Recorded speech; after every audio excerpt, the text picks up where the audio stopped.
Good day, ma'am. Mabuhay, mahal ka na. We are the Group 1. And we are the Celebration Plate Catering Service, and today we will going to report our catering implementation that happened on December 6, 2024 in Sitio Vicente in Sagana, Bungabong, Oriental, Mindoro. So for our table of contents po, we have introduction. Second po is we have business plan execution or narrative po. And then we have financial statement. The next is learnings and challenges encountered, and conclusions, and lastly po we have recommendation po. For our introduction to our narrative report, on December 6, 2024, our team Celebrations Plate Catering provided the services for the 7th birthday party celebration of Lorenzo de la Cruz, held at Sitio San Vicente, Barangay Sagana, Bungabong, Oriental, Mindoro. So our primary objective was to create a positive atmosphere that aligned with the theme chosen by the client, while ensuring decorations were practical and visually appealing. We put a lot of effort into it and worked together to create it properly. The goal of our team was to meet the expectations of the client and bring joy to all the guests, especially to the birthday celebrant. Each of us worked together to ensure the success of the event. Everyone was united and present during the event.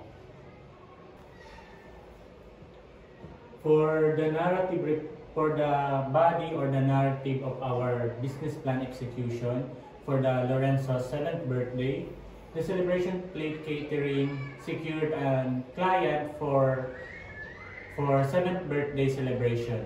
So first, nagkanda kami ng meeting with the client to talk about the event itself. So sa pag-uusap namin ng client, nandun yung mga bayad or yung payment terms na tinatawag. Nag-usap yung team namin and the client or yung father nung my birthday, which is Mr. Jonathan de la Cruz. So sa pag-uusap namin ng client ay napagkasundan namin yung payment terms is babayaran kami after the event. Ang total amount ng package na inavail nila is 20,000 pesos for Lorenzo de la Cruz birthday. Sa package nito na included dito yung venue setup, yung setup ng design, serving, bus out, services, dishwashing, and yung mga gamit. So, napagkasunduan din namin sa meeting ng client na yung pagkain, yung entertainment, and the sound system ay sagot nila. And yung birthday ni Lorenzo is ginanap noong December 6 to 2024. So noong December 5, 2024, a day before the event, pumunta yung team namin doon sa mismong venue sa Sitio Vicente, Sagana, Bungabong, Oriental, Mindoro, na mga around 3 p.m. and doon sa venue, dumating kami doon ng 3 p.m. nga, and we begin to set up the venue and the decoration. Nung each team member ay nagkaroon ng specific task na gagawin sa venue setup, and ginawa namin itong venue setup assigned task to work efficiently and to finish our decoration and setup early in the evening. Pero dahil sa maraming mga suggestion and maraming mga naging problem kami na encounter in terms sa mga pagse-set up, ay tapos kami ng around 11 p.m. Pero yung pagtapos namin ng 11 p.m. is hindi pa siya totally done, kaya kailangan namin bumalik na mas maaga kinabukasan, which is the day ng event. So, noong December 6 to 2024, the event day, our team returned at 1 p.m. in the venue, 2 hours before the celebration to be start. So, mag-start yung event ng 3 p.m. So, pumunta kami doon ng 1 p.m. para ayusin yung mga hindi namin natapos na decoration and setup doon sa mismong event. And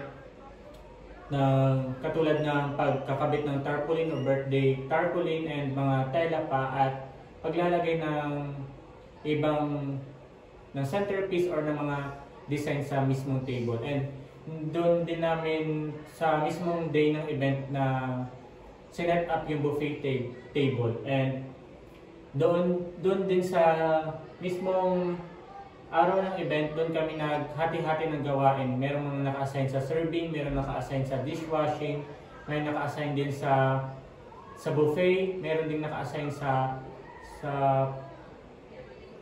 pagkuha ng mga pagkain kapag nauubusan na doon sa buffet. And nag-start yung event ng 3 p.m. and it started with the traditional putong ceremony and followed by prayers and the formal program. Yung naging host nung araw na yung sa mismong event ni Lorenzo is yung hired clowns ng mismong client. So katulad ng pag-uusap namin ng client, meron silang assigned or hired clowns na magiging mismong host at entertainment na rin sa mismong birthday ni Lorenzo. And after ng traditional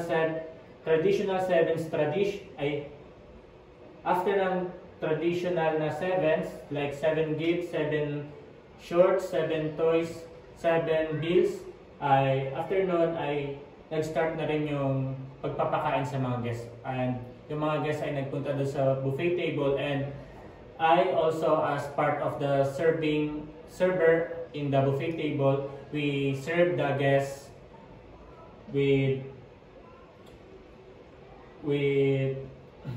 and we became responsible in serving the guests in buffet. And after ng pagkain or after makakain ng mga guests, nag-start na rin yung entertainment like the magic tricks, the jokes, and the messages for the birthday celebrant, which is facilitated also by the clowns na hired ng mismong client. So yun nga, after the meal, the program continued with games and clown show featuring jokes, magic tricks, and other performances. Yung mismong event is ended siya ng 8 p.m. and we asked the permission of the client to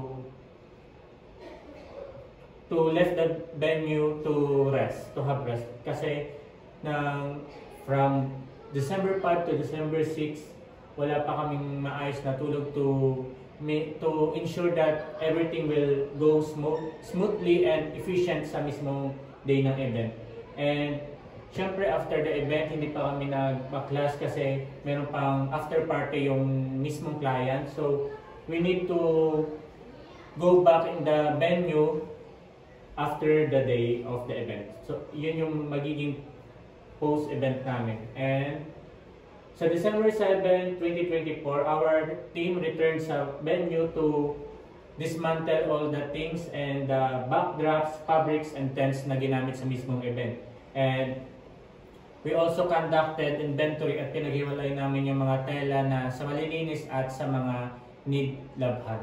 And yung mga equipment din is tinabi namin sa isang sulok and para maging okay pag binalik na sa aming supplier or doon sa pinag-hire namin ng aming mga materials and equipment. And yung lolo ng birthday celebrant, they offered us a breakfast and provided us souvenirs for each team member. And sa mismong day rin na pag-dismantle ng mga ginamit namin, the client settled the payment, which is the 20,000 pesos. And sa 20,000 pesos na yun, yung 8,000 doon ay mapupunta sa supplier namin ng mga gamit sa mga tela, sa mga food warmers, mga tent, and sa mga ginamit na utensils. And yung 12,000 naman was equally divided among the team members of our team of Celebrations Plate Catering. And for me, the overall event was a success because nagkaroon kami ng teamwork and nagkaroon kami ng time management sa bawat isa. And kapag tulong-tulong sa mismong event, we know that the event will be successful and we can meet the expectation of our client.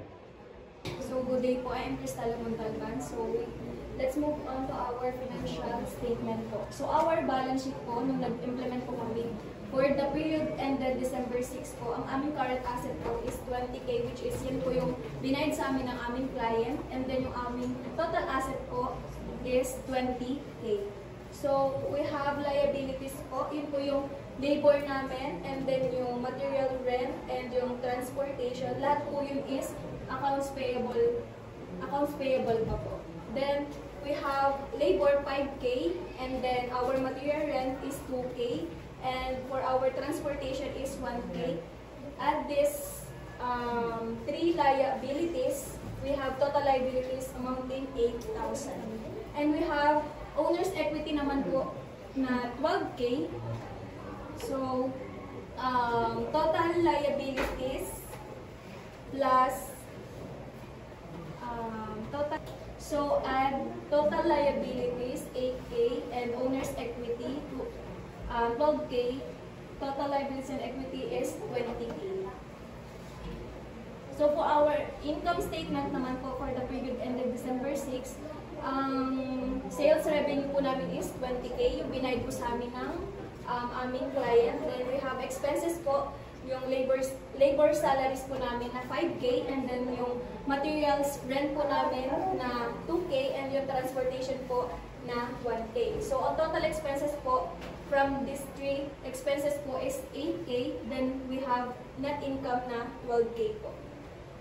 For our cash flow naman po for the period ended December 6, we have cash received from the client payment, 20K, and then yung aming cash paid for labor salaries, 5K, and then yung binayaran na namin na rent na 2K, at yung bayad na namin na transportation na 1K na nagkakahalaga. Ang net cash flow for operation po namin is 12K. And then, ang net change in cash po namin is 12K. So, ang aming cash at beginning of period po is 0. So, magiging 12K po yung aming cash at the end of the period po.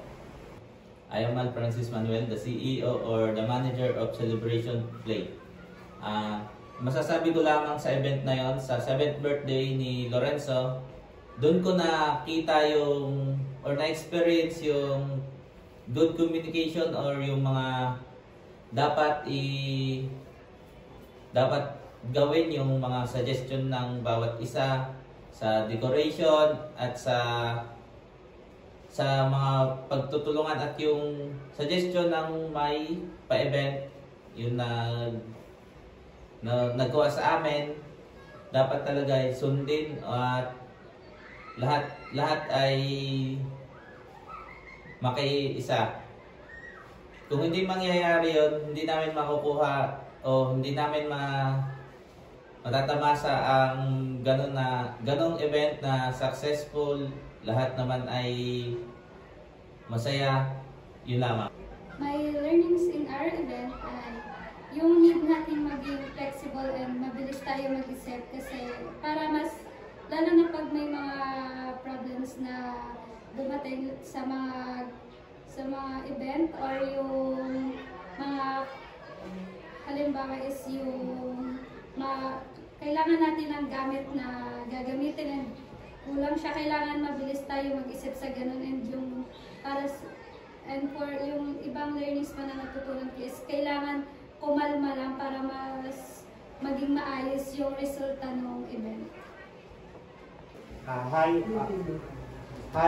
nga po pala si Edison Simasonsong, ang chef, at natutunan ko po na hindi dapat mawala yung pagtutulungan at tiwala sa isa't isa upang mapagtagumpayan po yung event. Ang natutunan ko po yung cater properly at yung bust out assignment. Throughout the catering that we made, I learned the importance of clear communication with the client to understand their preferences, dietary needs, and event goals. It enhanced my practical skills such as food preparation, presentation, time management, problem solving, and teamwork.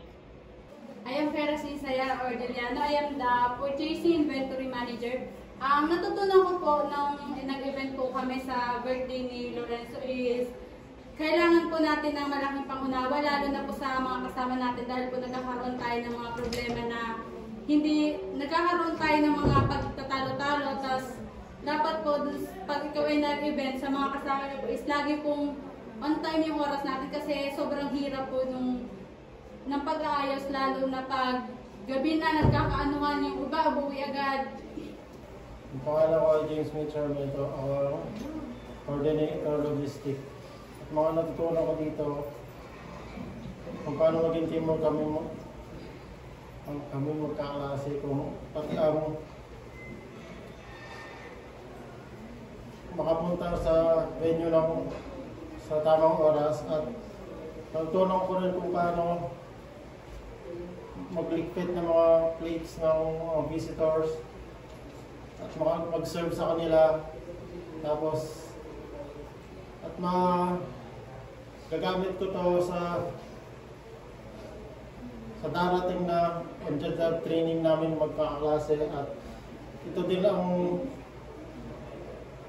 magiging guide namin sa mga kung ano man ang ipagawa sa amin sa pag-uuging namin. Magandang hapon po. Ako si Janine Rica, Sanitation Supervisor. Ang natutunan ko sa pag-organize ng isang catering is dapat mayroon tayong pagkakaisa at mahalaga na alam ng isang kasamahan natin kung ano yung plano at dapat is may time management tayo. Yun lang. My learnings in our catering event are to have a positive attitude and time management.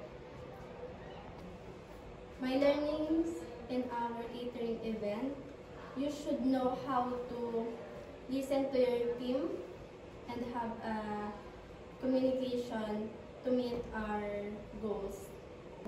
I am Christine Emma Bunga, and service staff. Para po sa akin ay marami po akong natutunan na tulad po ng communication po ng bawat isa. Hindi po namin matatapos ang ganong kagandang event kung wala po kaming pagkakaisa sa bawat isa. Tapos po ng mas maraming opportunity po ng bilang first timer po sa amin, hindi po kami nag-expect na ganong kagandang kalalabasan po ng ganong event namin. I'm Maria Aloysia Lescano, and ang aking position ay service staff, wait staff.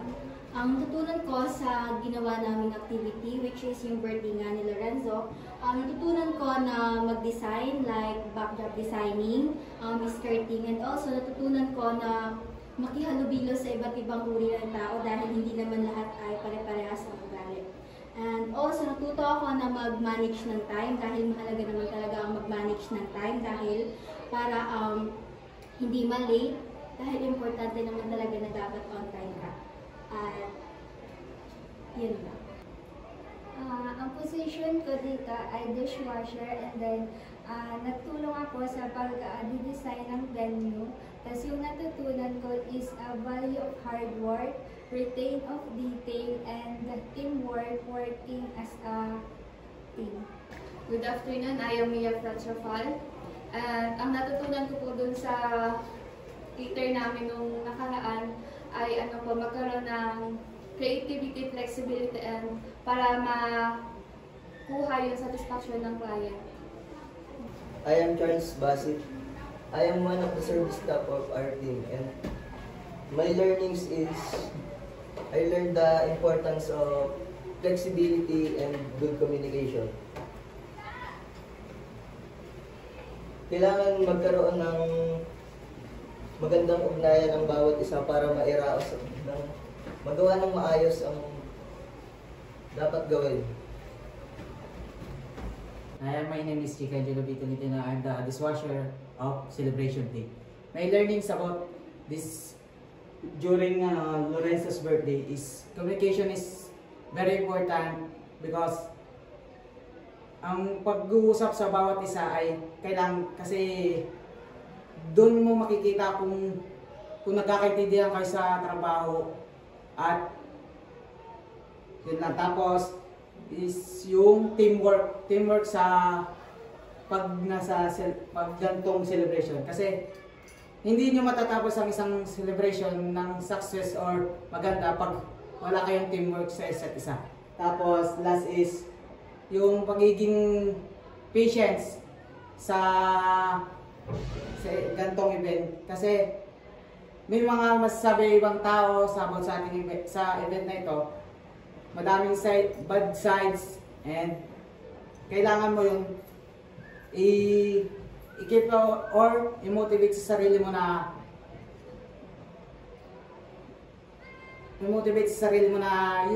yung mga sinasabi nila is maging daan sa team mo para maging successful yung event mo. Yun lang. And for the problems and challenges encountered, meron tayong logistic and transportation. Ito yung kailangan sure natin na na-encounter kasi namin na kulang-kulang yung magiging sasakyan namin, lalo na yung mga kasamahan namin. Hindi nila alam kung makakapunta sila or hindi, lalo na walang transportation na gagamitin.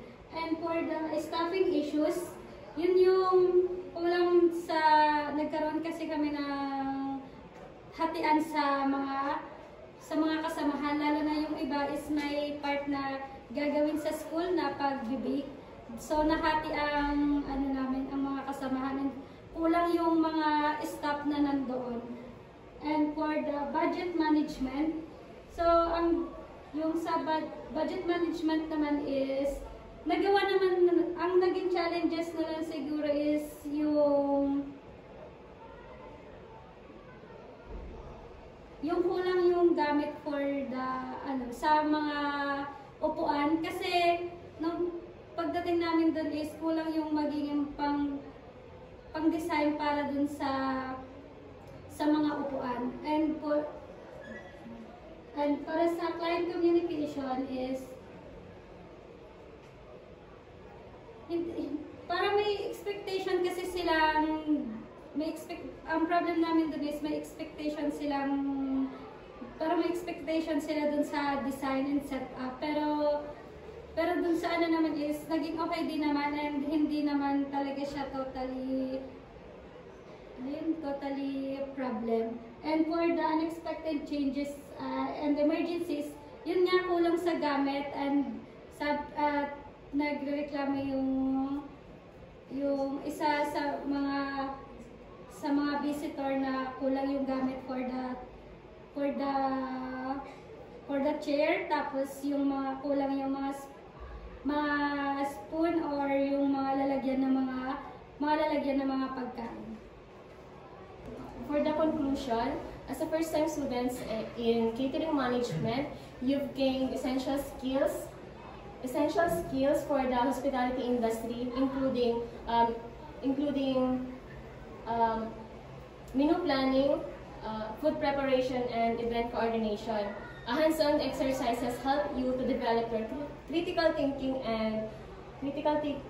and problem-solving abilities. You've learned the importance of teamwork and effective communication and resilience in managing time and meeting customer expectation. Moving forward, continuous learning and innovation are crucial for growth. Building a strong network and staying updated with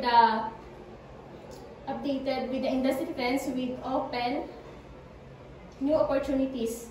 This course has provided a strong foundation, and with passion and dedication, you're well prepared to excel and make a significant impact in the catering industry. These are some recommendations para mas mapaganda pa ang mga susunod na event. First is clear communication with suppliers. Dapat maaga pa lang klaro na lahat ng details. I-confirm agad kung ilan at ano mga gagamiting gamit, like yung tables, mga tela, at yung decorations. Para iwas kalituhan at kulang sa gamit, kailangan mas maganda na may checklist at written agreement with supplier.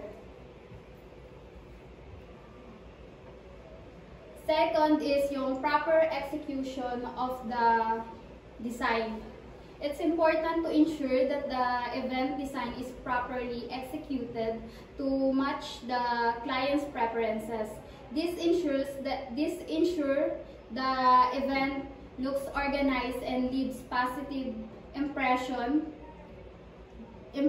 on the clients and their guests. And lastly is on-site oversight during event.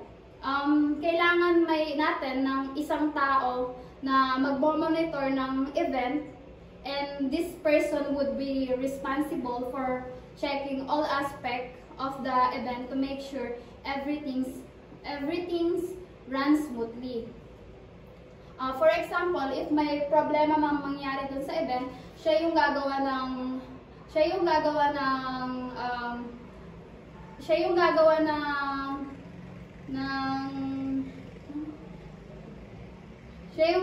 paraan para ma-solve agad yung problema na yun.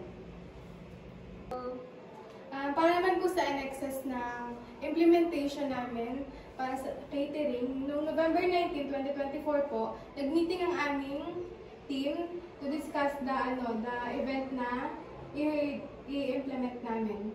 At para rin po ma-finalize yung bawat details na kailangan namin. And for November 24, 2024, date when we met with the clients to discuss their preferred design, the date of the birthday, and the agreed upon payment for our services. So, dito napagkasundoan namin na yung magiging preferred design nung mismong event is Roblox theme. So, tapos yung magiging date ng birthday is katulad po ng sinabi ko kanina sa mismong narrative namin is December 6, 2024, and yung payment is masisettled after the event. At naman po, December 5, 2024, the day we set up the venue for the upcoming birthday. Pumunta po kami noong December 5, mga 2 po ng hapon. Doon na po kami nag-prepare, nag-ayos ng backdrop and yung venue. And in this picture, you can see our final setup. Natapos namin yung pinakang final setup, tulad po ng sinabi ko kanina sa narrative namin, is hindi po namin siya totally natapos noong December 5 ng gabi. So, nagbalik po kami ng maaga nung mismong day ng event ng birthday ni Lorenzo. Bumalik po kami doon ng mga around 1 p.m. and tinapos po namin yung mga dapat tapusin sa setup and sa backdrop. And yan po yung naging result ng aming final setup for the Roblox theme ng birthday ni Lorenzo. And dito naman po, December 6, 2024, during the birthday party event, ito naman po yung mismong event na po na kung saan yung celebration is nangyayari na po. Then, in this picture, you can see the cake and cupcakes which are prepared for the birthday of Lorenzo, which is not included in our package. It is included in client po. Ito naman po yung washing dishes during the event. So, after po na matapos yung event ng birthday ni Lorenzo, ito po si Lorenzo yung mismong birthday celebrant, and to end our catering implementation, we had the group photo after the event with the birthday boy, which is si Lorenzo nga. And yung mismong event po namin is natapos ng successful, although may mga na-encounter po kaming challenges and problems, we handle it professionally and efficient po. And on December 7, 2024, removing the decoration and cleaning the venue. Kinabukasan po ng event, pumunta po kami ng maaga para po i-bust out lahat po ng ginamit namin, nilinis po namin yung pinaka-venue po ng birthday.